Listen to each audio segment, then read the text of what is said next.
Ladies and gentlemen, to go back to my friend, and what is your first name, sir? Don? Or Doug? Donald. Don. And where's Mrs. Don? And what's your first name, Mrs. Don? Beryl. Beryl. Yes. The way you said that, you thought I was Irish for a while there. Beryl and Don have been married for what, Don? Who the hell's working you? Look at them sitting over against the back wall. Look at that. Look at the romantic couple. George Bush and Mrs. Dan Quayle's wife. Mrs. Dan Quayle's wife. You know what I mean. You know what I mean. Anyway, Don and Beryl. I would like you to... Are you crying, Don? It's not a sad song. I'd like you to think back on your courting days. Beryl, before you were married, I know you lived together for a while, but how long did you know Don before you were married? I can't remember. Now who's in trouble, lads, eh? 2 years. 2 years. Okay. Don, how long did you know Beverly before you were married? For the first time? 6 months. 6 months, okay. I would like you to think back, Don, on those romantic courting days. As you walked down through the long green grass. I'm sure you flattened a good bit of green grass in your time as well.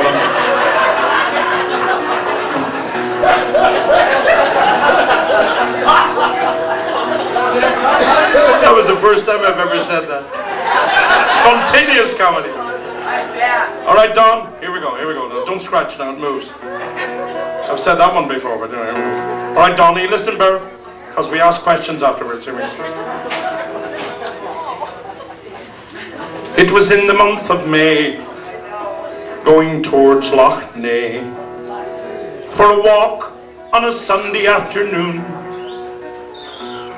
when a maiden passed me by, and I gave her the glad eye, by the bright silvery light of the moon. I was looking back to see if she was looking back at me. She was, so I felt a silly comb. So I went back for a talk, and I took her for a walk, by the bright silvery light of the moon. Soon I purchased her the ring, and proposed to her in spring. We were married in the merry month of June, and to Springfield then we went, and our honeymoon we spent, by the bright silvery light of the moon. On the night that we were wed, she went hurrying off to bed. I wondered why she wanted there so soon. So boys, to my big surprise, for the right before my eyes, by the bright silvery light of the moon, there sitting on a chair were her false teeth and her hair.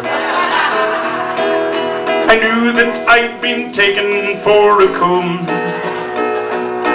and hanging on a peg was her artificial leg, by the bright silvery light of the moon.